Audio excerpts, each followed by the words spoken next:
nísàlẹ̀ àti ìsà odò láṣálẹ́ nísà òwúrọ̀ o lọ́mọdé àti lágbà o lọ́kùnrin bẹ́ẹ̀ ni lóbìnrin ní dúdú àti pupa ò lè ṣú lò ohun burúkú pọ̀ lójú ọ̀run. mo ti rí alert tí mo send. ẹ ṣé mo ti rí. mo gbádùn service ẹ. ọ̀rá network ni kò kí n fail. mo máa subscribe sórí platform ẹ̀ ń sìn. ẹ ṣé.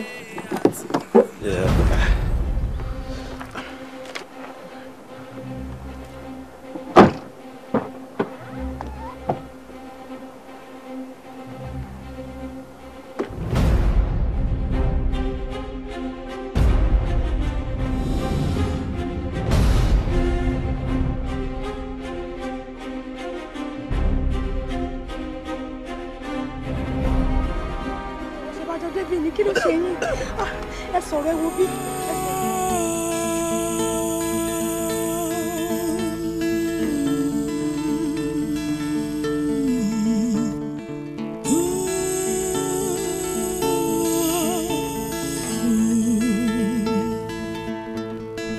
ohun burúkú pọ̀ lójú ọ̀run nísàlẹ̀ àti ìsà odò láṣálẹ́ nísà òwúrọ̀ o lọ́mọdé àti lágbà o lọ́kùnrin bẹ́ẹ̀ ni lóbìnrin.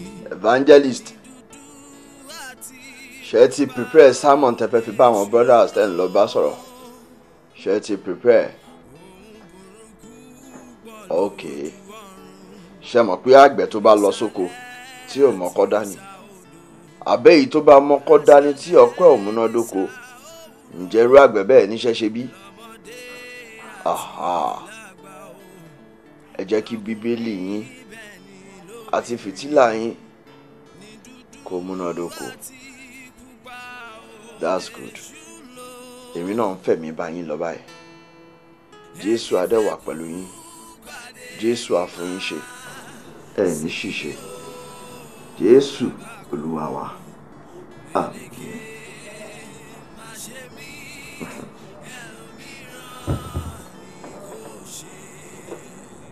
mo ṣàdúrà o ṣàmì. Jésù Olúwa wa. sọ pé àmín lórúkọ Jésù. Lélékè má ṣe mí ẹlòmíràn ni kò ṣe.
owó èwo pastor owó ìjọ tá ń gbé lọ sí báńkì ni o kí ló máa sọ fún dàdé jí o báyìí pálíṣì wà nìkan ní òwò ohun tí wọ́n sọ báyìí. Jésù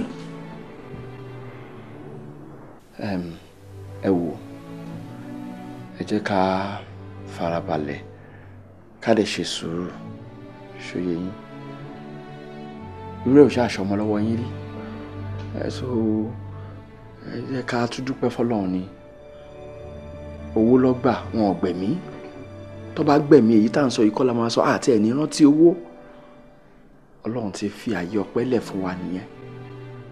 Ṣòye yín testimony ńlá eléyìí máa jẹ́.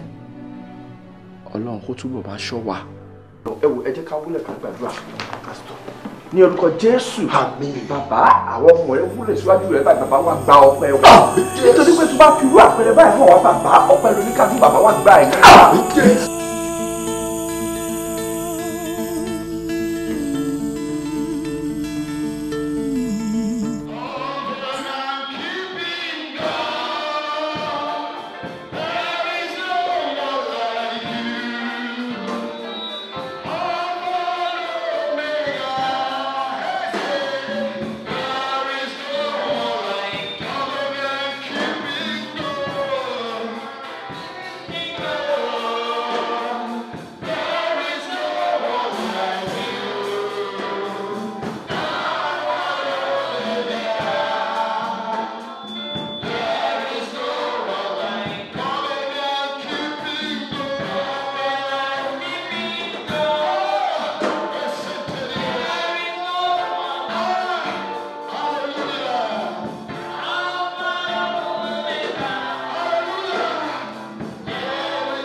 Because the Lord is worthy of praise.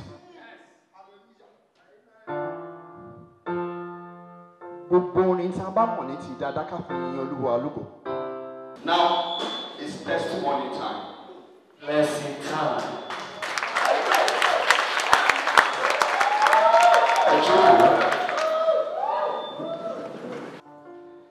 Ìwọ tí Ọlọ́run ọba bá ṣoore fún tó tó jẹ́ kí gbogbo aráyé mọ̀ pé Ọlọ́run ló ṣoore fún ẹ. Ó dájú wípé wàá tún gba oore náà ní ìlọ́po ìlọ́po. Àmọ́ wọ́n tí Ọlọ́run bá ṣe oore fún tó kọ̀ tó dúpẹ́ lọ́wọ́ Ọlọ́run. Bí ọlọ́ṣà kò ní lẹ́rù lọ́lẹ̀. Hallelujah. Amen. Ẹ jẹ́ ká ṣe ní kọ́mọ́ kóbó. Testifiers, please come forward. Hallelujah. Praise the Lord. Hallelujah. Jesus. Praise the Lord. Hallelujah. Praise the living Jesus. Hallelujah. Mo dúpẹ́ lọ́wọ́ Ọlọ́run. Nítorí Ọlọ́run ọba ṣe ohun tó dára nínú ayé mi.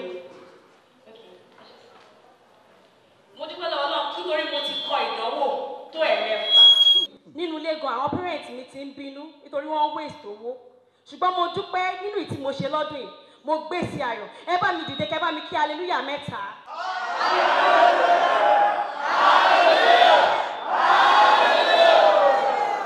Amen. Praise the Lord. Hallelujah. Oh, hallelujah. Hallelujah. Yes. Praise the Lord. Hallelujah. Àwọn èmi lọ́lọ́run gbé ga jù nínú ọdún yìí. Mo sọ fún èmi nínú mi dùn jù lọ́jọ́ tèmi. Èmi lọ́lọ́run ṣe ìyanu fún jù nínú ọdún yìí. Èmi Ọlọ́run ṣe ìyanu fún jù. Èmi lọ́lọ́run gbé sókè jù nínú ọdún yìí. Èmi Ọlọ́run gbé sókè. Àwọn nítorí pé. Mo fẹ́ sọ fún yín pé Ọlọ́run ṣe ìyanu ayé mi. Jésù. Níbi tí mo ti ṣiṣẹ́, mo ti lò tó ọdún. Ṣùgbọ́n kò sí àlùyọ, kò sí ìgbéga. Mo pè títí mo ní kò sí ọ̀nà. Ṣùgbọ́n ní ọjọ́ kan, ọkàn mi gbọgbẹ́, ọkàn mi korò. Mo wá sí orí òkè, mo wá bá olùṣọ́ àgùntàn tí Ọlọ́run pè lórí òkè mímọ́ ẹ̀. Mo wá síwájú, mo ní dádì, mo ti ń ṣe ọjọ́ ti pẹ́, mi ò làlùyọ nídìí iṣẹ́ yìí. Dádì ní fọkànbalẹ̀, àsìkò ti tó, pé Ọlọ́run ti ṣetán láti bá ọ pàdé. Wọ́n gbé ọwọ́ lé mi lórí, ẹ̀yin èèyàn, bí dádì ṣe gbé ọwọ́ lé mi lórí tó sọ̀rọ̀ àṣẹ sì tẹ̀lé. Sẹ́ni mo ṣe dé ibi iṣẹ́ mi ò bẹ́yà kankan sọ̀rọ̀. Wọ́n bá pè wọ́n ní kí n wá. Wọ́n fún mi lẹ́tà mọ́ ní ó bọ́. Wọ́n kúkú tún gbaṣẹ́ lọ́wọ́ mi. Ó yẹ jẹ́ ìṣì. Nígbà tí mo máa ṣí lẹ́tà yìí. Wọ́n ti gbé mi ga, mo ti di dàrẹ́tọ̀ níbi iṣẹ́ báyìí. Iye nìkan tán. Wọ́n wá mú owó oṣù mi. Wọ́n wá gbéga ní ìlọ́po mẹ́rin ju tàtẹ̀yìnwá lọ. Ẹ bá mi di hallelujah. Èyí tó wọ́n ṣe pàtàkì jù, ó ní ọkọ̀ ayọ́kẹ́lẹ́ tuntun tó ṣẹ̀ṣẹ̀ gbé fún mi.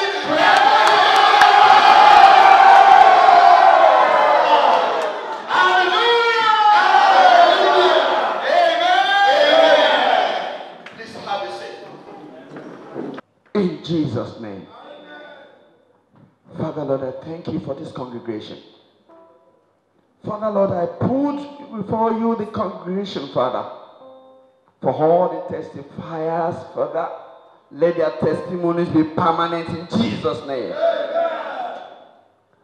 Father, I decree before you that all the members of this congregation, Father, by this time next week, I want the testifiers to be in multiples in Jesus' name. Father, you said we shall ask and we shall be given. Father, we are asking you for your goodness, for your blessings unto this congregation, Father. Bless us in Jesus. Baba, wúlẹ̀ síwájú rẹ̀. Baba, gba àdúrà wa, gba ìyìn wa ní orúkọ Jésù Kristi Olúwa wa. Amen. Lágbára Ọlọ́run tí ó bá máa fi di ìwòrí ọ̀sẹ̀ tó bọ̀, àwọn testifiers wà tún pọ̀ jù báyìí lọ. Clap for Jesus.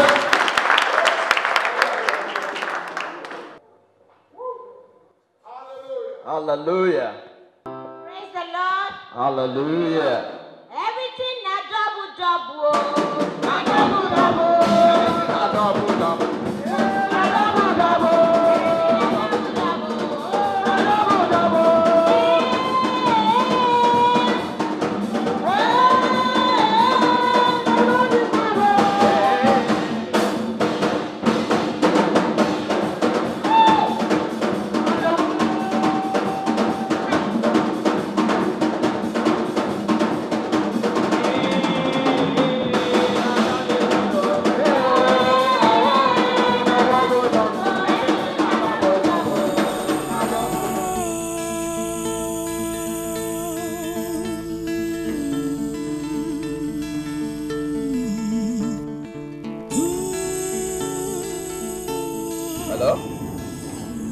ẹ̀yin ìránṣẹ́ Olúwa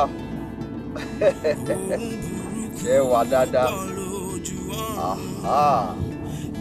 Gbàdúrà yìí ṣe ti kó Bíbélì yìí lọ́wọ́.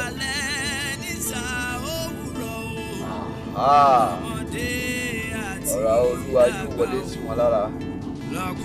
Jésù aṣọ yìí lọ, aṣọ yìí bọ̀. Láàbíà o.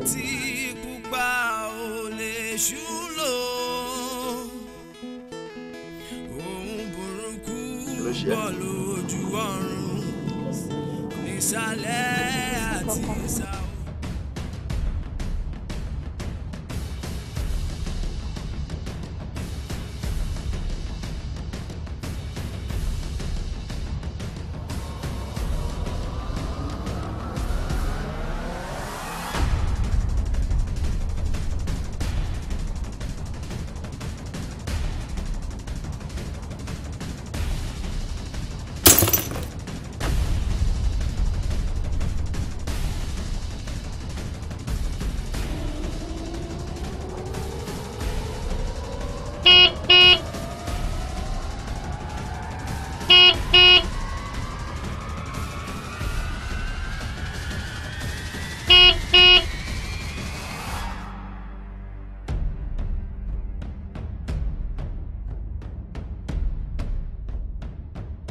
Owó.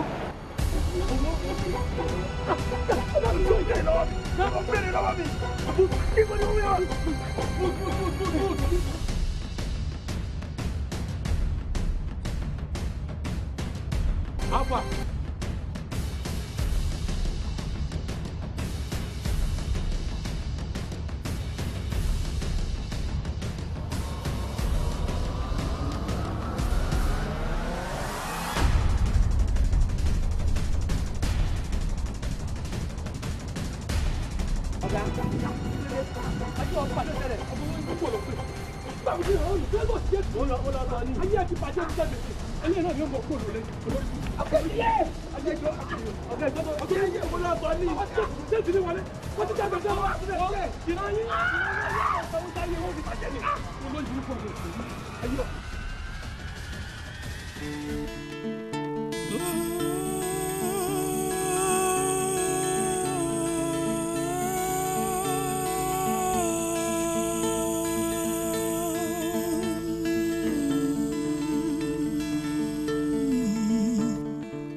Nísàlẹ̀ àti ìsà odò láṣálẹ́ nísà òwúrọ̀ o lọ́mọdé àti lágbà o lọ́kùnrin bẹ́ẹ̀ ni lóbìnrin ní dúdú àti pupa ò lè ṣú lò ohun burúkú pọ̀ lójú ọ̀run.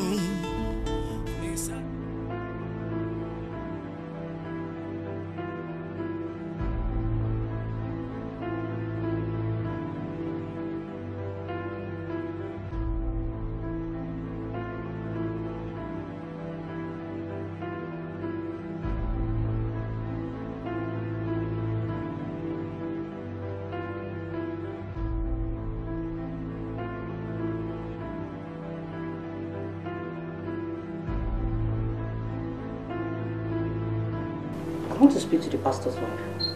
Okay. Please take more footage of everything. It's very important. Yes, sir.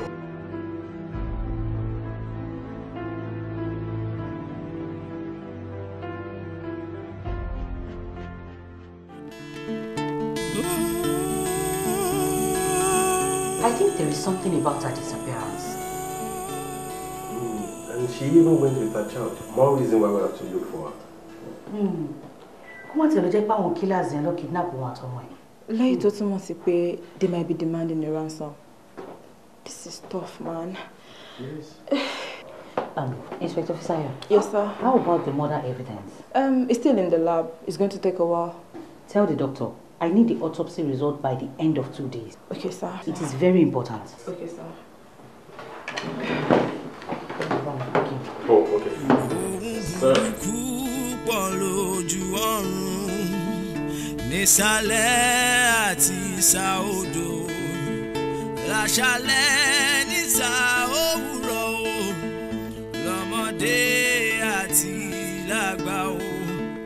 Lọ́kùnrin bẹ́ẹ̀ ni lóbìnrin ní dúdú àti pupa ò lè ṣú lò.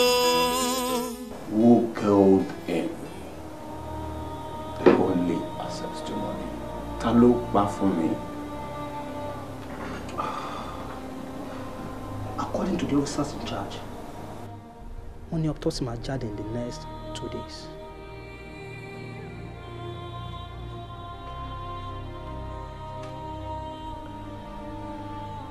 Wait a minute. Ibo ni ìyàwó pastor gan. Mi ò mọ ibi tó wà. Mi ò gbọ́ nǹkan kan. Ha! Jimmy ti kú.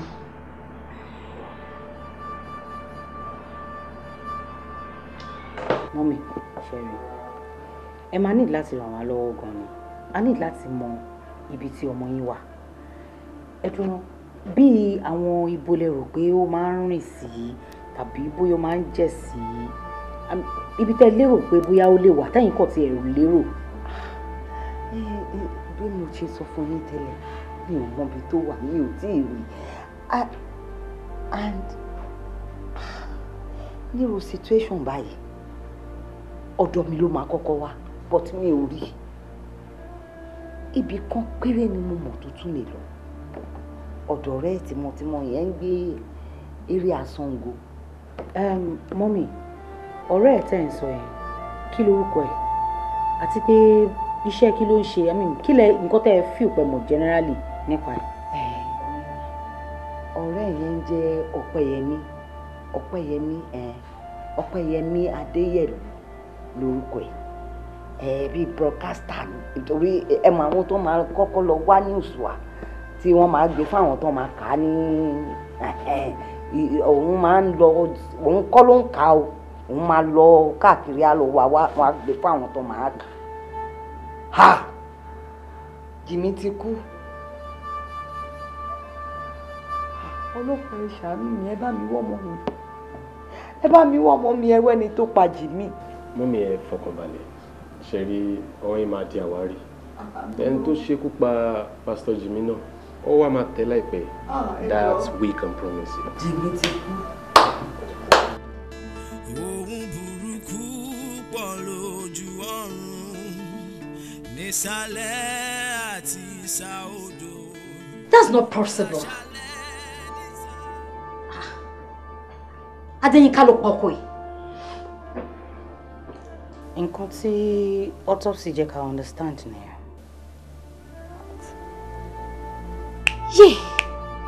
Yé, mo dáràn.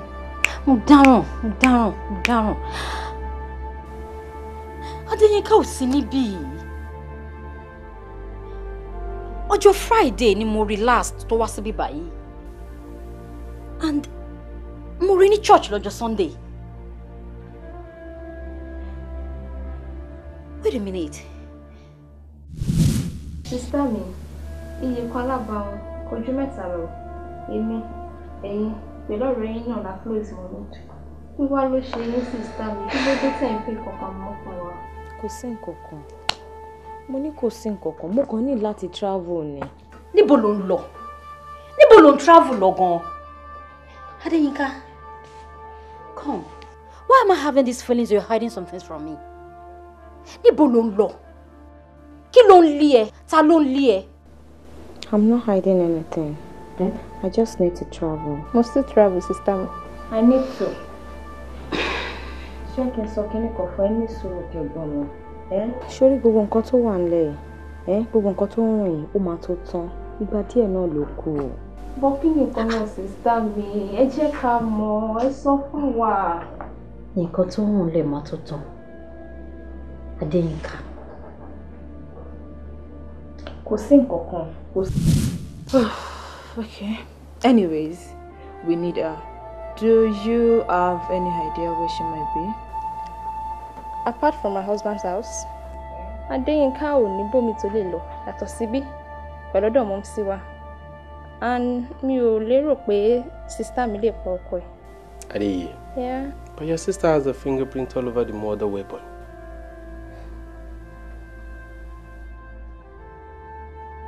Ibo ni sister mi gan wà kó wá wẹra wọn mọ́.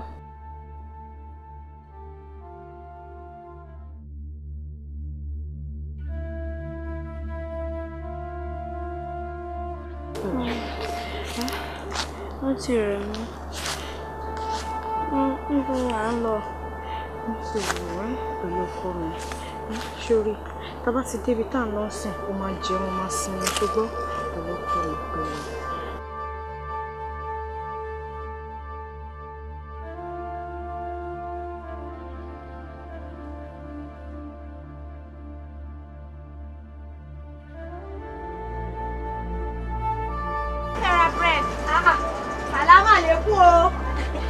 Asuna.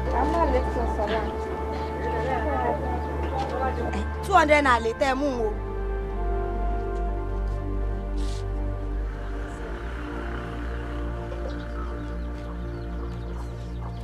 Iná mo sì ṣe ìwọ ọ̀nà kan. Ẹ ṣeun. Ajé yín o. Arábìnrin. Ẹ wá.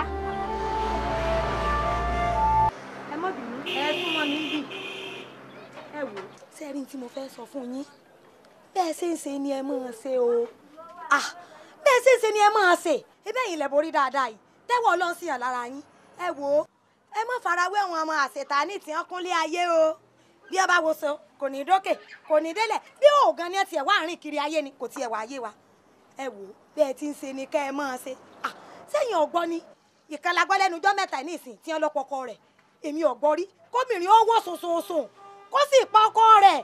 Ìyàwó pásítọ̀ ẹ wo ẹ̀yin mọ̀ ń bá wí àbí iṣẹ́ ọ̀rọ̀ tí mò ń sọ òye yín kóbìnrin ó sì wò sòsò ìyàwó pásítọ̀ tún ní o for that matter èmi ọmọ tóun àtọkọ rẹ̀ fàtó tó bá wọn ó sì mú ọkọ rẹ̀ ó sì pa ní òde tá a wà yìí ẹ̀jẹ̀ ní sí ìrọ́ọ̀nù lára ọmọkùnrin ọ̀nà èmi ọmọ bẹ́yàn tí wíkẹ́ẹ̀dì tó bá wọn o. Sure, let's go.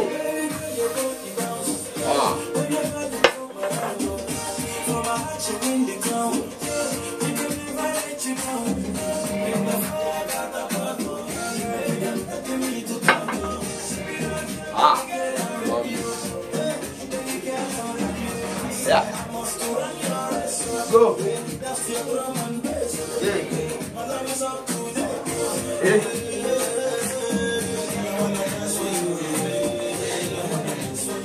Hey. Yeah.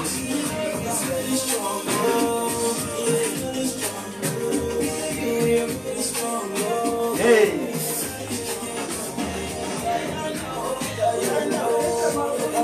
Yeah.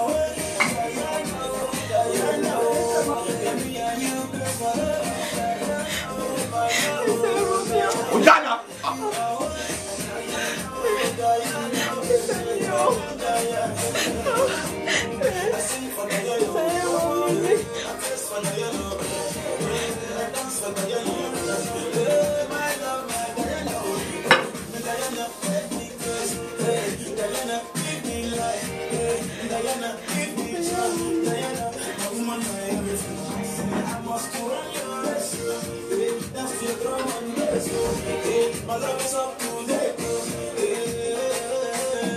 Hey.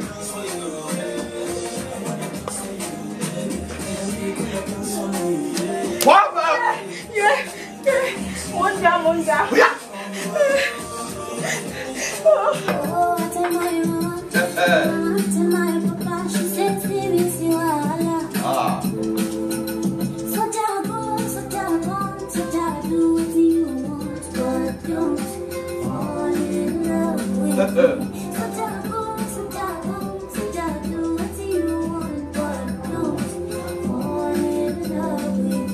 Stand at attention. Hey. To you I respond. Hey. Give me your coordination. How can you be asking me question? You know they look fresh, so it's like you don't know my name, no. Ofega mate, now me say, see I start a balance because I'm a chief lieutenant. You know see my car, the German. You know see the swag, the galant. See many they get my mind. But I don't know these babes from my down. They just want to follow the other. You know that nobody is bad. They flex like RPG. You see my first baby again. At least a military legend. Assistant.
ọ̀dẹ̀ wò lélẹ́yìí wòlé tún kọjá wájú ilé ọba kò tún lè kọ́ba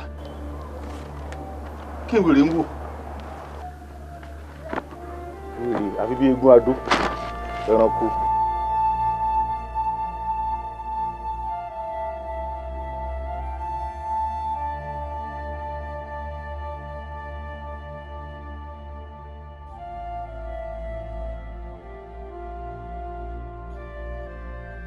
Yẹmí, kí ló ṣe ẹ́?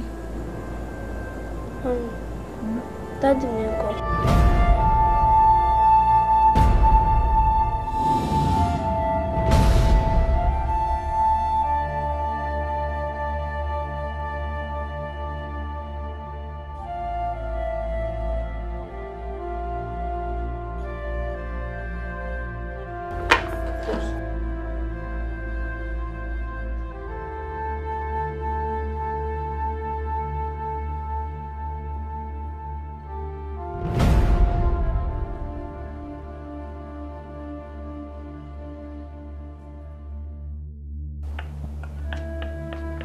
So, Yinka ló pa chairman mi.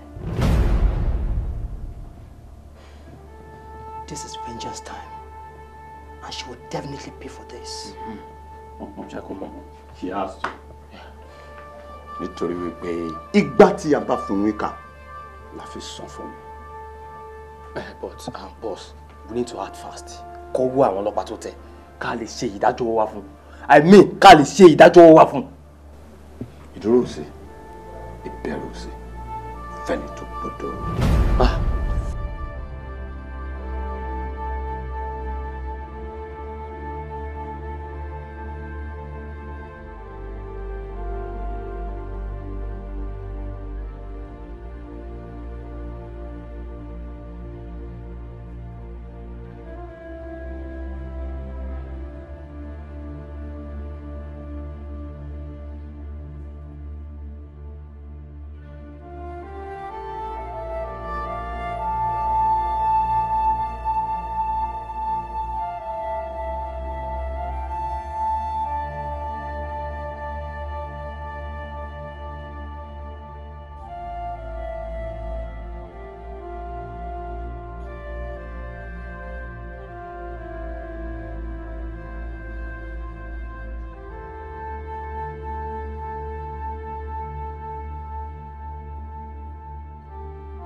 Sir, why don't you arrest her mother?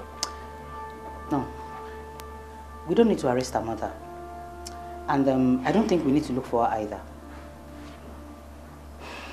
As it is, just gather all the evidence. Okay.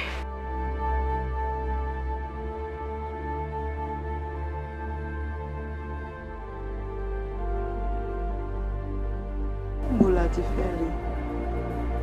Ó dẹ̀ ní kí n má ronú mọ́. Má tiẹ̀ jẹ́ pé nǹkan burúkú ti lọ ṣẹlẹ̀ sọ́mọ mi báyìí. Mọ́mì, ẹ lọ fọkàn yín balẹ̀. Mọ́mì, ẹ̀yin má ronú mọ́. Bíbélì ló ní búburú kan kì yóò ṣubú lù wá. Bẹ́ẹ̀ ni àrùnkárùn kan kì yóò ya ilé wa. I know she's in a good health. Mọ́mì, ibi tọ́kọ̀ wà láò mọ̀.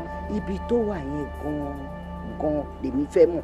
Mọ́mì, we will soon get her. Adéyínká mọ nǹkan tó ń ṣe. Mọ́mì, àwẹ̀ àtàdúrà nìkan ṣo la nílò láti máa fi ràn lọ́wọ́. Àwẹ̀ àtàdúrà. Bẹ́ẹ̀ni. Ká má mọ ibi tó wà. Bẹ́ẹ̀ni, mọ́mì.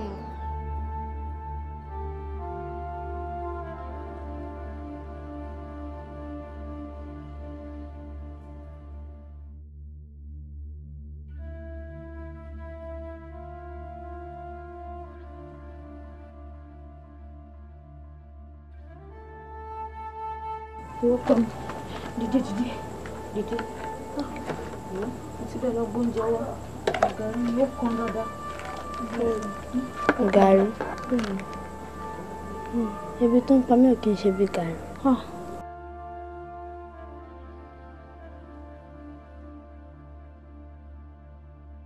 Ó dáa, ok. Wo máa bẹ́ẹ̀ lọ oúnjẹ wá. Mo ń bọ̀ ṣùgbọ́n ọkọ mi, má kó omi o.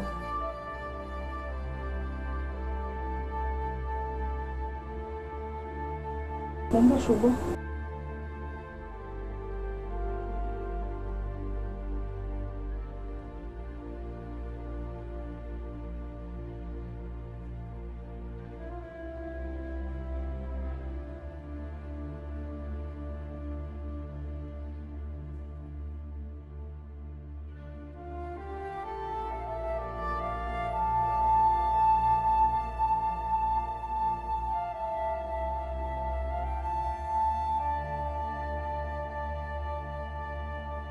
Manage should go to a room, but we are very soon.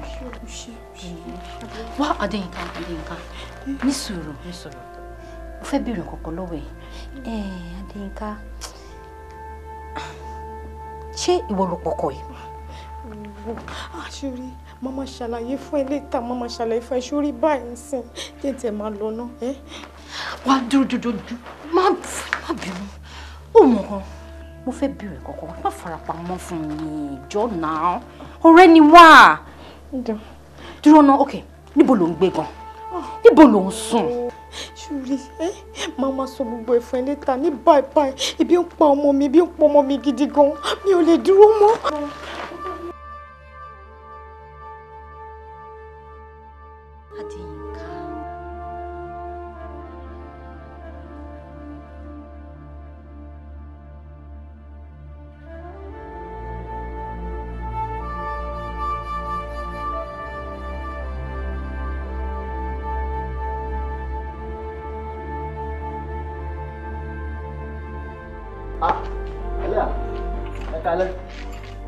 Iṣẹ́ bá wọlé.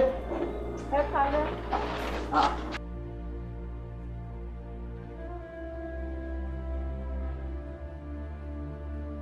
Sàpapọ̀ kílẹ̀. Mr. Kọ́lápọ̀, ẹ wọ́n sà.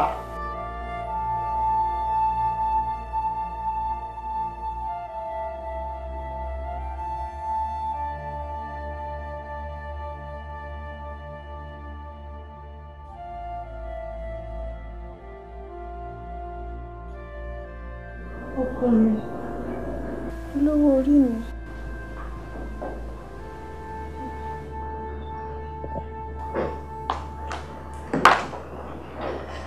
Ṣebí wọ́n ní tí apá ò bá ṣe é ṣán, èèyàn máa ń kó sórí ni. Mo kò fẹ́ bẹ́ẹ̀ ni pé mo fẹ́ jẹ́ kó jẹ́ kí n ní fọkànbalẹ̀. Èmi náà fẹ́ máa gbégbé ayé àlàáfíà.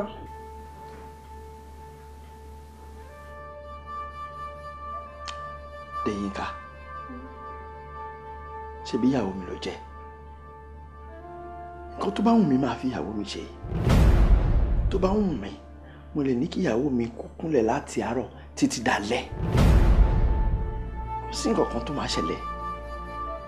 Wo, má jẹ́ ká fi ọ̀pá pọ̀lọpọ̀lọ péjọ. Ibi tí bá fi ẹlẹ́mọ̀ṣọ́ ẹ̀ ṣọ́, òun ni kò máa ṣọ́. Má kọjá yẹ o. Bí bẹ́ẹ̀ kọ́, you will see the wrath of Ṣàngó in me.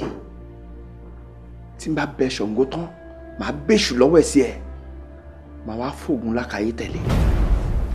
Má kọjá yẹ o. Tó bá fẹ́ kára sán pa ẹ̀.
Mo àǹtí ẹ wà òkè, kò sí ìwọ̀kọ̀ tó rò, yeah, she's fine, perfectly fine.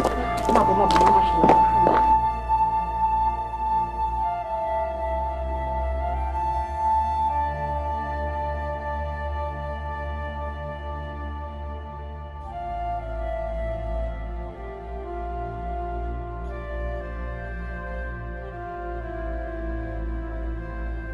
Stop there! Kọ ojú ẹ̀ síbí báyìí.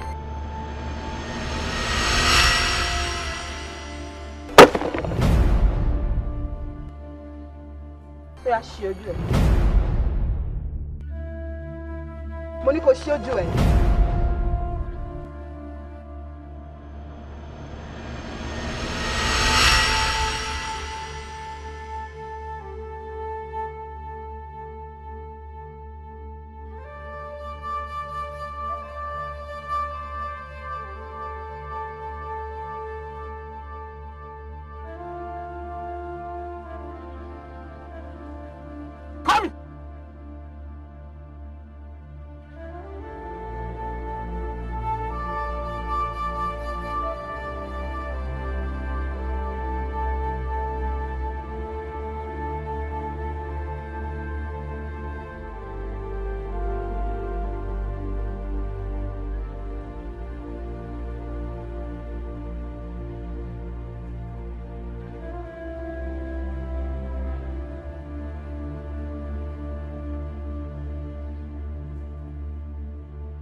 Okay.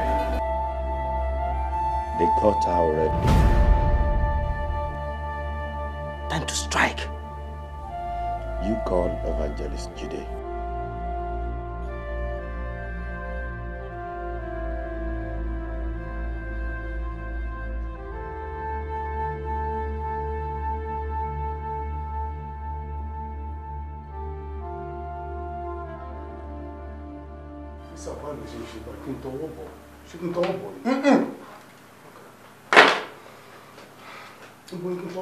Ẹ tọwọ́ bọ̀ kí ní jèrè. sórí àwọn ọ̀daràn bíi tiẹ̀ sórí gbéwè tí kún.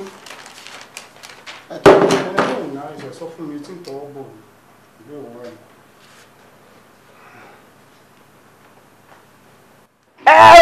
ẹwọ ẹ kẹ́ sọ kíní kan fún yín o ẹ jẹ́ kíní jẹ́ láàfún wọn ni kí ni mo pè é láàfún wọn ni ìjọ tí ọmọ yín bá tún ta fẹ́lẹ́fẹ́lẹ́ ìjọ tó bá tún ṣe rádaràdá tó bá ṣe rádaràdá ọgbẹ́ wọn lẹ́tì wá sáyẹn fún. ìwọ lọ ráyè tó parọ́wà fún wọn kí ló parọ́wà fún fún. sọmọlélẹ́ àdúkejì ajá wo ọlọ́run bọ́ ọ sétí ìsinmi wọn ta di kéèsì rẹ̀ n bá gbàgbé ẹ̀ sọ́wọ́n ẹni idiot compound fool. kò lè tó yẹn iṣu ẹni ló máa ń tó wẹ̀. ìṣòfò onítọ́wọ́ yín gbogbo ọmọdé bí àbí sunwó náà ọmọ yóò lè tọwọ́ yín bọ̀ owó èpo onítọ́wọ́ yín bọ̀ èpo òfowó nu. kí ni iṣẹ́ tó ń dára rẹ láàmú kí ni iṣẹ́ tó ń dára rẹ láàmú ṣé eléyìí jọ ẹni tó lè tọwọ́ ẹni gbowó tó ṣe gẹ̀bí ti fáre òròyìn tó lè jẹ́ tó lè tọwọ́ ẹni gbowó dáadáa ni ó tọwọ́ ẹni bọ̀. ọlọ́mọdé tọwọ́ bàbá rẹ̀ bẹ̀jẹ̀ lókù báyìí ọmọ òfò orírun lórí. ẹ má sọ báyìí ọmọ dáadáa ni ẹ má sọ báyìí. ọmọ dáadáa kí ìkejì ajá lọmọ dáadáa ó dà bó ẹyin kan ò ní tìjú ẹ kẹ sẹ́ńtẹ́sẹ̀ jẹ bọ́ta mi jáde ọmọ dáadáa ọmọdé ká mọ́ ọdún báyìí ẹ wà ìyá òsì ló idiot. ṣe àti fún ìyá ẹ ti fi wọ́n lè fún ìròyìn ń dùn èyí tó bá dáná mọ̀ bọ́ bá dáná ẹ̀ tún padà wá. Inspector Kitun ní báyìí ní ìsìn torí ọlọ Kitun ló débẹ̀ tí ní ká máa lọ. ẹdun náà kí ló dé máa ń ṣe èèyàn náà a ní ẹmú wá nísìn ẹjọ wọn kú dúdú bí ẹṣin national theatre. ẹmú bá rẹ mú yẹn ẹyin lẹ́ra like mother like son. báyìí ni. ẹgbẹ́ rẹ̀. mi mọ̀ mọ̀. ẹ tún mọ jalè báyìí. àti níbi tó ti wọ́ wá ẹ kó fẹ́ bọ́ ta kó lórí ọ́fíìsì darí. wọn kọ́sọ́mù òfò ọ̀daràn òsì darí mo ní kọ́sọ́mà. kẹ́ mọ́ mọ́jọ́ ọjà. àwọn ọ̀gán àpolóṣà dáhùn lọ bá wọn.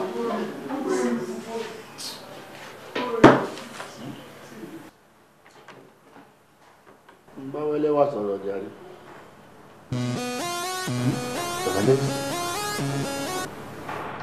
Evangelist sir. Okay sir. Ẹ láìpẹ́ yìí ni kò tí pẹ́ sá. Ẹ àṣìṣọ́ ẹ á pàdé bẹ́ẹ̀. Ẹ ṣe.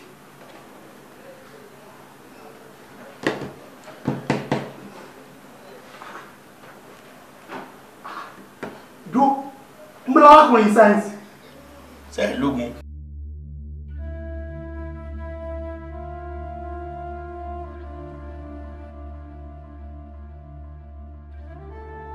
Mrs. Kalejaye,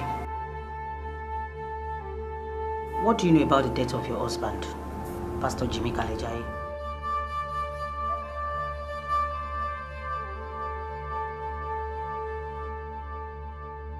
Pastor Jimmy Kalejaye, your husband was murdered.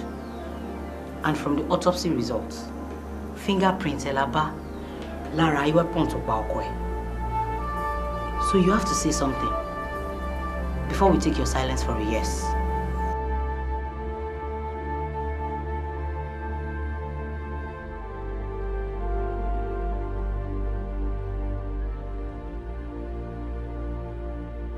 Ó yà mí lẹ́nu kí odidi ìyàwó alàgbà kó sì lu alàgbà pa. This is terrible. Ó terrible gan. Ó terrible jù. Ẹ̀wẹ̀ má jẹ́ ká parọ́ o. Wọ́n ní tí ò bá nídìí obìnrin jẹ́ kó mọ́ lù o. Ẹ jọ ẹ dá sí Mósè. Ẹ̀yin ẹ tún ní ìrírí díẹ̀. Kí lẹ rò pé ó lè fà tí ìyàwó pásítọ̀ máa fi pa? Ẹ má jáde nà pẹ̀lú o. Owú ni ó pa pásítọ̀ pátápátá ni. Sẹ́yìn ìṣàkíyèsí ẹni tá a bá wà ṣọ́ọ̀ṣì tí ó máa di gbọ́nkú ẹ ti mọ irú obìnrin tó jẹ́ àfẹ̀jẹ̀ dúdú sínú tutọ́ funfun jáde ni. Ẹ wo èmi Dikin Akin pẹ̀lú mi ò sínú ẹ tó máa bá yín gbẹ̀ṣẹ̀ o ohun tójú ẹni ò bá sì tò ẹ má jẹ́ ká bá wọn sọ rárá ṣé bí oníkùn ló mọ̀ọ́kà. Oníkùn ló mọ̀ọ́kà ẹni tó jẹun ló mọwọ́ ẹ̀ pọ́nlá ṣùgbọ́n ìgbà tó wákọ̀ tí ó sọ̀rọ̀ báyìí ńkọ́ tó sọ̀rọ̀ rẹ̀ dolúndù kalẹ̀ láì ṣòdì. Ẹ jẹ́ ká gún un. Ohun burúkú pọ̀ lójú ọ̀run nísàlẹ̀. Bẹ́ẹ̀ ò kì í ṣojú o torí mo béèrè ọ̀rọ̀ ó lè sọ̀rọ̀ àbí Mo ní ibo ló lọ tó ṣe ń bọ̀ nínú ilé ní táyì. Mo ti padà lọ sí eré àbí? Ẹ ní sùúrù ẹ jọ̀ọ́. Mo lọ sílé Dìkìnákí pẹ̀lú mi. Mo lọ parí ìjà fún ọkọ níyàwó wọn. Ìwọ jẹ́ olùlàjà àbí? Ìwọ ló bá yàn parí ìjà. Ó fi inú ilé tẹ́lẹ̀ ní 8 o'clock. Ó wá ń bọ̀ ní 10:47. Àbí? 8 kan ni mo kúrò. Okay, 8:30 ló kú o. Ìyẹn náà dáa. Okay, mi ò bínú. Súnmọ́ mi ká sọ̀rọ̀ nítùbí ìnùbí. Ẹ jọ̀ọ́. Súnmọ́ mi ká sọ̀rọ̀ nítùbí ìnùbí. Má bínú ẹjọ́ torí Ọlọ́run. Mo kàn ní kó máa bọ̀ ó ní nǹkan tí mo fẹ́ láti bá ẹ sọ bíi tọkọ. Ẹ má bínú o. Mi ò nà ẹ́ o. Jésù Bíbélì yẹn ló fúra mi ò nà ẹ́ lọ́fẹ̀ẹ́. Ọ̀rọ̀ mo realize pé mi ò sọ sí ẹ létí o gbọ́. Bíbélì ni mo fi fúra mi ò ṣáà lè fi bẹ́ẹ̀ni mi lọ lórí gbọ́. Báyìí ẹni sùúrù ẹ̀ ní ọ̀nà o. Máa bọ̀ jẹ́ ká jọ fọwọ́ sí báìbù yìí ká fi fúra pé òun ní rẹ̀ mọ́. Wá di Bíbélì mú sẹ́ ẹ̀. Ọ̀fíìlẹ̀ di báìbù yìí. Tó bá di báìbù ló máa di wàhálà. Wá di Bíbélì ó yẹ. Ó jẹ́ fi sílẹ̀ jẹ́ kí n mú ilẹ̀. Kájọ dìímú lọ́kọ àtìyàwó ká fúra mi. Ó máa di wàhálà o. Mi ò ní fọwọ́ kàn ẹsẹ̀ ìdìmú. Dìímú kájọ fúra wájú Ọlọ́run pé ò ní irú ẹ̀ mọ́. Dìímú. Mo gbé ọ, mo dára. Èmi máa pa ilé. Wálé! Èmi máa pa ilé. Adéyínká jọ torí Ọlọ́run ṣàánú mi sọ̀rọ̀. Ó dẹ̀ sọ̀rọ̀. Ṣé iṣẹ́ wo ló pọkọ ẹ ní? Sọ̀rọ̀ má jẹ́ káwọn ọlọ́pàá yìí máa fojú àpààyàn wò ẹ́. Àbí wò ló pa?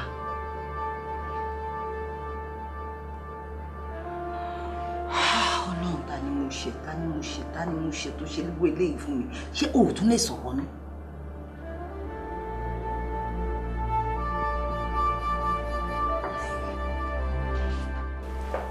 I've been with her for the past 2 hours and she has refused to say anything.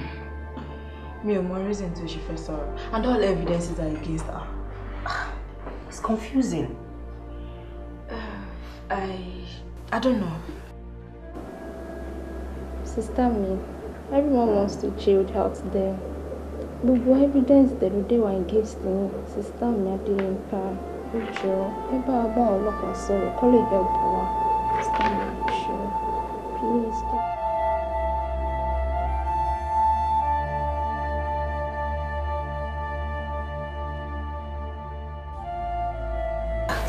I'm sure everything will be fine. She can understand. And we will go around to us and why. Oh, please sit down. You can go. Yes. So, how is it? Anything? Still the same story.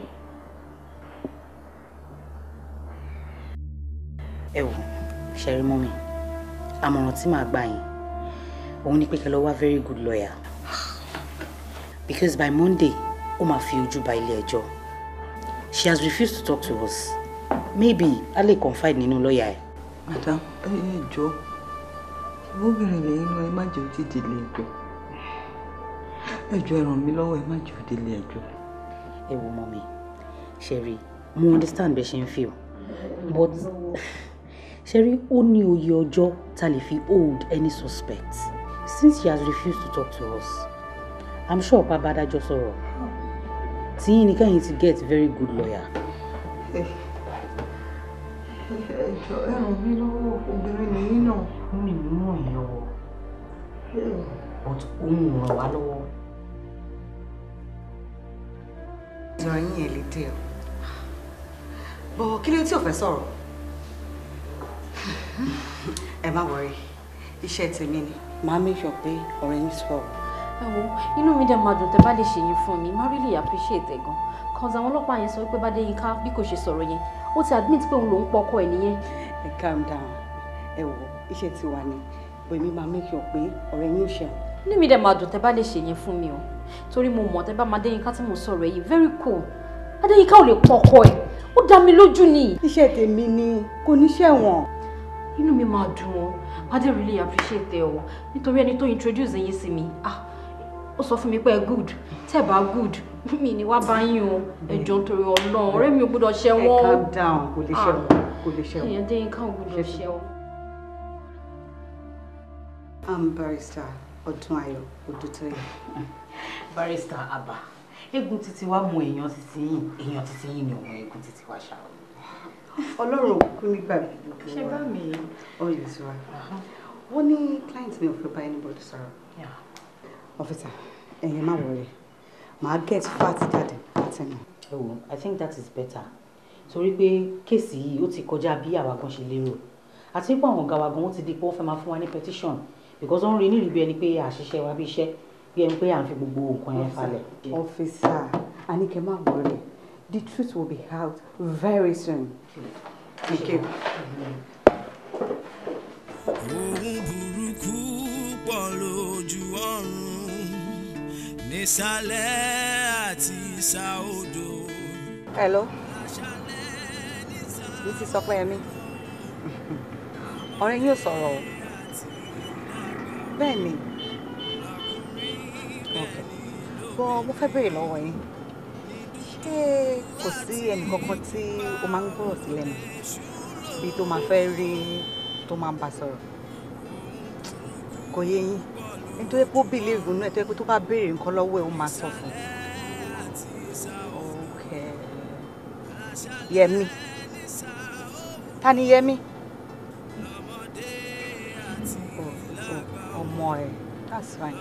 That's fine. Ṣé mo lè rí? Okay. All right. Why did you kill my dad?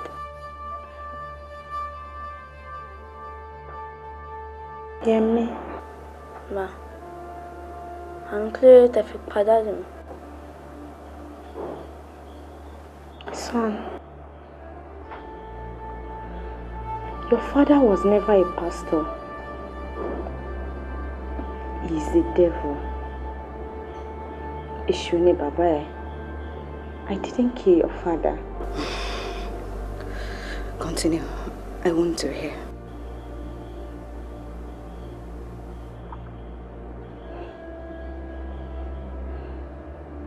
When I was young, my father died. And we were too young to handle the situation because there was nothing on Mom. Ìdí èyí ló jẹ́ kí n bẹ̀rẹ̀ sí ní máa ṣe àwọn iṣẹ́ tí ò jẹ́ kí n ṣe àwọn ìrìn tí ò yẹ ọmọlúwàbí.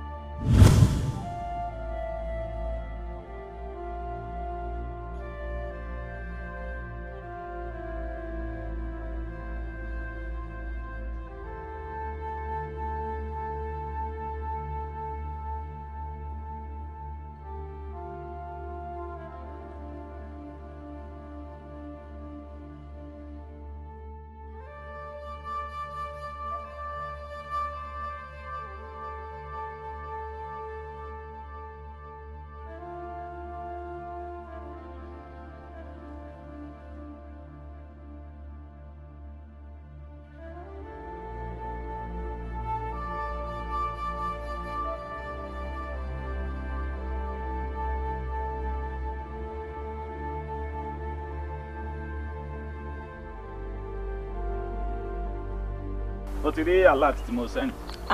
Ẹ ṣé mo ti rí. mo gbádùn service ẹ. All round network ni kò kí n fail. mo máa subscribe sórí platform mẹ́sìn. Ẹ ṣé. Yeah.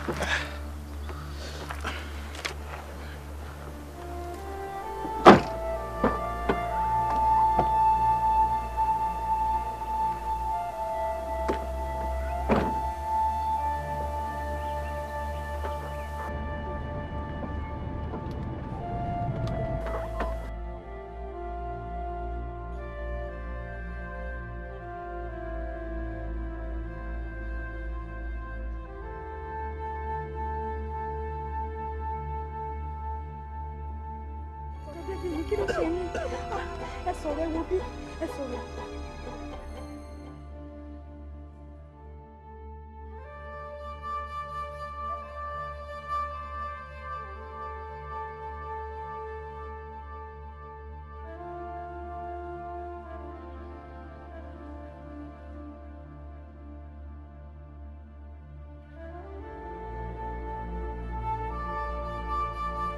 kí ló ṣe ẹ́ kò ní ìparí ẹ̀. irọ́ wọn mi wọ́n ni. kò mí mọ́ ó ti méèkẹ́ ó ti méèkẹ́ ọlọ́run ti fún ẹ lélẹ̀ ṣe ó wà òkè ọlọ́run ti fún ẹ ṣe kò sí wàhálà. ewu ló ṣe kọ́kọ́ fún wọn. ó dẹ̀ ti kú ó ti kú àbí. ó ti wà ó ti rí ó ti méèkẹ́ nìyẹn ó ti pààyàn nìyẹn kò jù bẹ́ẹ̀ lọ. èmi kàn mọ̀ pa wọn ẹ̀wọ̀n ṣẹṣẹ lórí bí àwọn sẹ́dá láti sí ìrìn àjọ tẹ̀lé mi àwọn arúgbó àwọn sẹ́dá láti sọ̀rọ̀ fún ọ̀dọ̀ mi. aṣẹ́wó ni. Rọ́ọ̀sì ni. Rọ́ọ̀sì èmi pè ní local way ni ẹ̀yin pè ní tush way ẹ̀yin kò tún mú kankan mọ́ ti yín ni aṣẹ́wó àtàpàyàn. ẹ pààyàn ẹ̀yin kò sí Rọ́ọ̀sì àtàpàyàn ó wà alright ẹ̀yin kò sí wàhálà màá ràn yín lọ́wọ́ ìrànlọ́wọ́ yẹn ló simple fún mi jù kò sí wàhálà I'm a pastor títí ẹ bọ̀ bó ṣe pààyàn yín sí ìlànà pastor mi Jésù àgbà fún ẹ kí ló dé tó fi pa. mi ò pa wọ́n. ìṣòro mọ́tò ìṣòro mọ́tò mi tó lè tẹ́ pẹ̀lú apààyàn ni ẹ o ó wà ń bí òun rèé apààyàn ni ẹ máa gbà ẹ̀ àbúkà wọlé onídìí deliverance bábà ní ibẹ̀ yẹn ló máa gbà wọlé ìwọ apààyàn sì ti wọ́n bẹ̀ lẹ́rù. wọlé.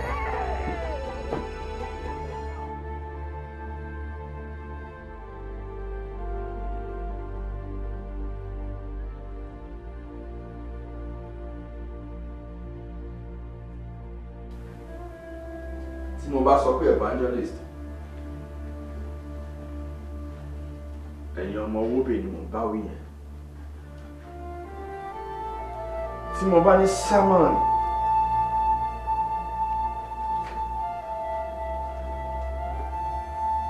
mo mí ìgbésẹ̀ ti rẹ́dì tí mo bá sọ pé àbẹ̀wò ó túmọ̀ sí pé kẹ́ lọ síbẹ̀ yẹn nìyẹn. As an evangelist, ó yẹ kẹ́ máa ní bíbélì yín lọ́wọ́. Gẹ́gẹ́ bí olè, ó yẹ kẹ́ máa ní ìbọn yín dání. Ó túmọ̀ sí pé the Bible is our gun.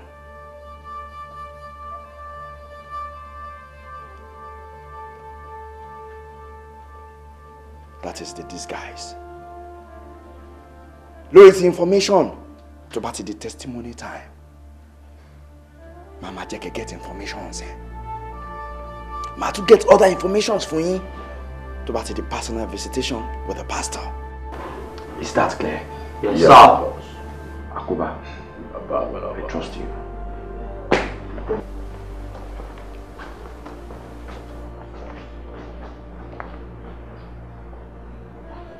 Swobi, yeah, my boy. My boy, be bye.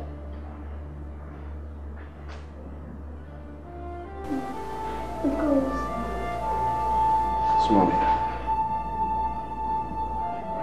Wo? Apààyàn lèmi o.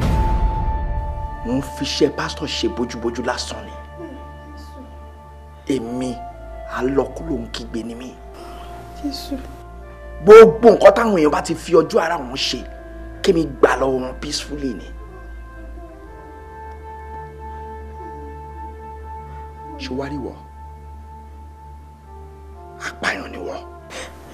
Bọ̀dá mi ò pààyàn. Ká tó lè àtàpààyàn àwa méjèèjì àwa fẹ́ra wa àwa di tọkọ tìyàwó ṣùgbọ́n kó wà òkè bẹ́ẹ̀. Bọ̀dá mi ò pààyàn. Bí mo ṣe sọ yẹn wọ́n filẹ̀ bẹ́ẹ̀ jẹ́ kó wà bẹ́ẹ̀ ni. Tó bá try láti pariwo tó bá try láti sọ fún anybody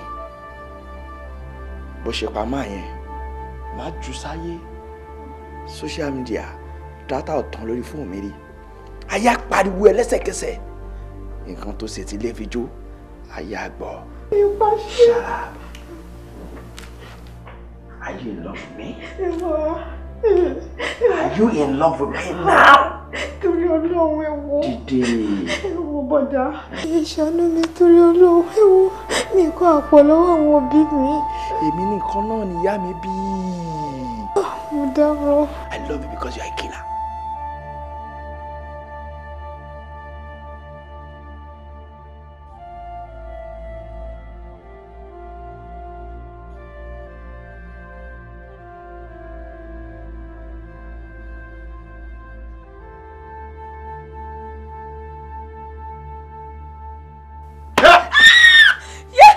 ṣe? Kí ló ń ṣe? Mo sùn ni. Mo jí ẹni. Ó yá dìde máa bọ̀ wá jó fún mi. Ká dẹ̀ hẹ́ǹdẹ̀ bá ṣe máa hẹ́ǹdẹ̀ ó yá yá. Ó ti rẹ̀ mí. Kí ló sọ yẹn? Ṣé tó bá wà níbi iṣẹ́ yín lérí àyín lábẹ́ tẹ̀yìn lọ́hùn ṣó máa rẹ̀? Wàá sọ fún kọ́sítọ́mà pé ó rẹ̀ pé ò ṣiṣẹ́ mọ́ wọn bí ẹ dá. Ṣé wọ́n gbọ́ pé ó rẹ̀ kọ́sítọ́mà kẹ̀ rí ni? 24 hours kọ́sítọ́mà kẹ̀ ṣiṣẹ́ lọ. Kọ́sítọ́mà kẹ̀ ní ẹ̀. Ó yá wá jó fún kọ́sítọ́mà. Dídé ó yá ó yá yá yá. Ó yá. Ó yá yá yá. Ó rẹ̀ kẹ̀. Wọ́n sì bí bẹ̀rẹ̀ ó yá.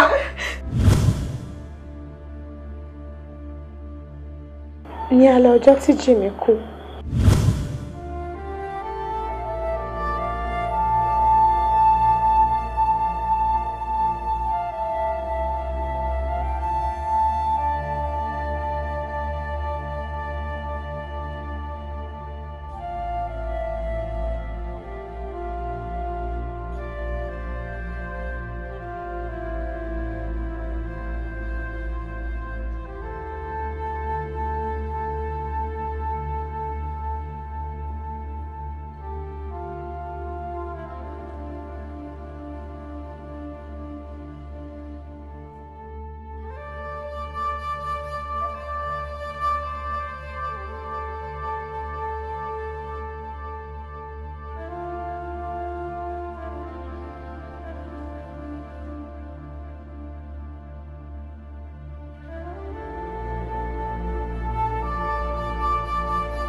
Ọmọ mi.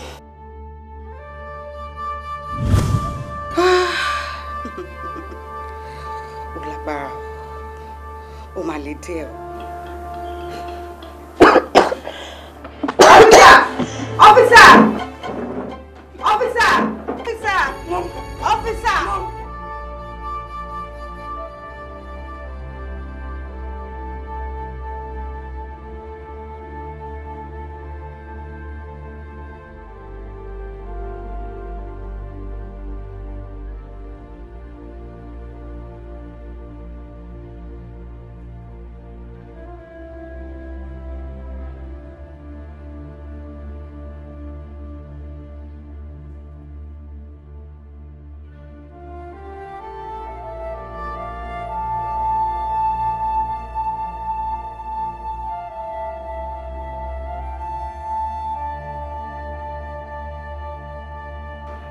Hello sir.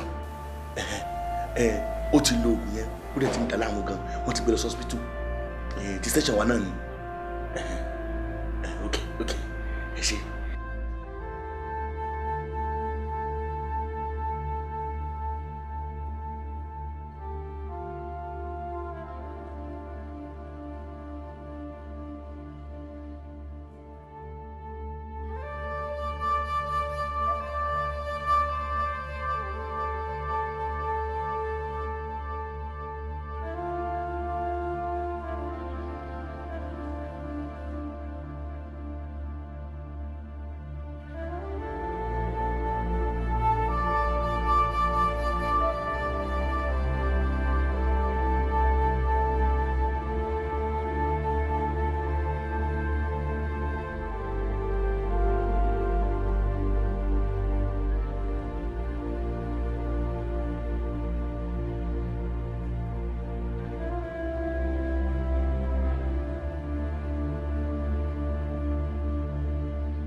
Inspector. Ogun ayé rè. Ibi lẹ wà yìí. Fellow Inspector. Kí ni mo ń ṣe ọgàn náà? Tí ẹ bá ń ṣe pé mo ro tọ́lọ́mọ lára, mo lè ta ọ́n bọ̀. Àbọ̀sí wọlé wọn dá. Mi jẹ́ ti forí gbá tébù náà ti ta mọ́. Ṣé níbi ló ṣe wà ní? Ṣé àwa ní sọ ìsìn? À ń sọ wọn náà ni. Àwọn ọ̀daràn ti mẹ́gbà. Ilé lọ sọ. Ilé. Òfòrò tí wọ́n lẹ́jà rí, mo ní abó ní dá lọ dá nǹkan yà. Kí ni iṣọ́ báyìí? Onídìísípẹ̀. Abó ló sì mọ sọ̀rọ̀ báwọn ká lọ mọ̀ rí dá nǹkan yà ní dútì. Bó bá sá lọ ńkọ́? Sálọ, ilé, sálọ, wọn ò bùdá. Bó ló sì fẹ́ sí? Eléyìí ti dẹ́gbẹ́ ti dolóògbé. Ọmọ bó sì rí ni. Ó ti bá Jésù lọ ní ìgbà tí Jésù kú. Ó kú ní Friday kò jí. Saturday, Sunday, ó di Monday kò tó jí. Ilé. Ibi tó ti ṣe ká lè jẹ lóde. Irọ́ ni o. Pé kò lè dìde. Ilé ti di ni. Èmi mọ tí ń ṣe. Mo mọ tí ń ṣe kò lè dìde. Ìlú gololúwa rẹ̀ gbà tí ó wà para rẹ̀ dànù. Lórí ìlú ni ó ń fún wa. Àmọ́ Inspector, ṣé mọ́tàn. Mẹ́tàn. Ilé mú jẹyẹ kan lẹ. One bottles. One bottles. Ó tó. Ṣé èmi náà ti gbowó oṣù náà tó mú jẹyẹ kan lọ rí. Ẹ fi ṣe o. Nurse. It's me, Inspector. Mo fẹ́ gba nǹkan ní ìta lọ́wọ́ Inspector ní parade. Ẹ má pẹ́. Kẹ́ máa bá ń sọ àwọn ọ̀daràn tí a mú sọ́dọ̀ yìí. Ẹ má kú omi o. Ibo ló fẹ́ lọ. Bọ́kù òsèlè kò ní Bẹ̀rẹ̀gán àfi táwọn ọmọ bá jí gbé. Bẹ́ẹ̀ náà ni náà òsèlè kò lọ hospital. Ibi wọn rí tí wọn mọ́ rèé. Ibi wọn ò bì sí. Ibi iná ti kú sí. Ibi náà. Ó dáwọ̀ sáré lọ. Kò ní pẹ́ o. Iṣẹ́ ọmọ àpẹ. Kọ́ni o.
I cannot drink more than this.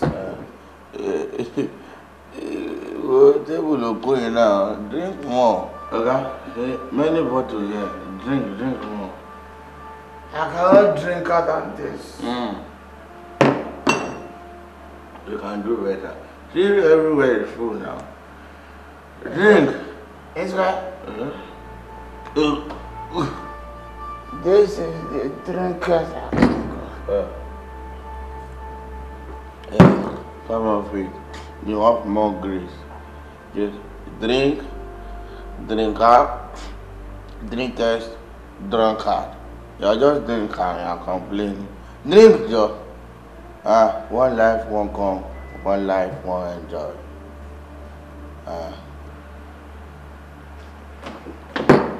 There's only one life. Are you drunk? Drunk. I trust you. You're a foolish person. Well, if foolish people don't get drunk.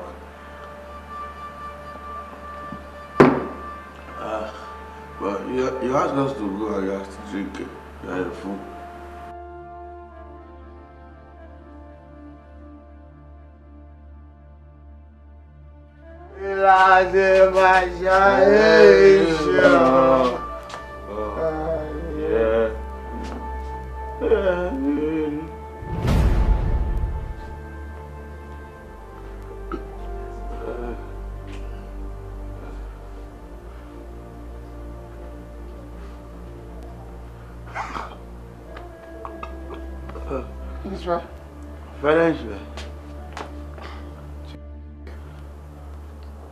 èyí lọ́jọ́ àjíǹde.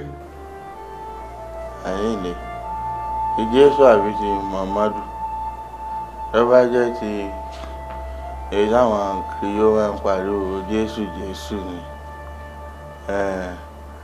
sọ̀rọ̀ pé January làwà yìí àwọn àṣẹ January láti wáyé February láti wáyé March tó bá ti wá di ìbẹ̀rẹ̀ April Jésù wà kú ọba yóò wá dìde àwọn àpàdé Galilee.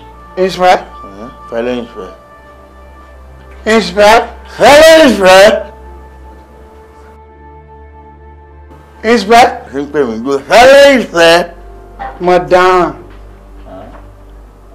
Mọ́nímọ́ní àṣẹ bẹ́lẹ̀ ràn mí. Bẹ́ẹ̀ tó bá sọ pé èmi máa kú bẹ́ẹ̀ fún ọ. Ẹ̀rí ẹ̀ dùn mí ni. Àwọn àti bẹ́bí ti lọ. Àbó ti lọ ni. Gbogbo ẹ̀ lọ. Lọ́wọ́ mi, bọ́ọ̀lá mi. Báwo ni ẹ̀yin méjèèjì ṣe la ojú yín sílẹ̀ tí suspect fi disappear? Ẹ wá ń sọ fún mi pé lọ yí ìzara yín. Ṣé ẹjọ́ tòbí mọ́là fọ́jú lọ toilet ni? Andrew, báwo ni ọ́fíìsà tó ń tẹ̀lé patrol team kí ló ṣe pẹ̀lú ọ́fíìsà tó ń ṣọ́ suspect? Okay.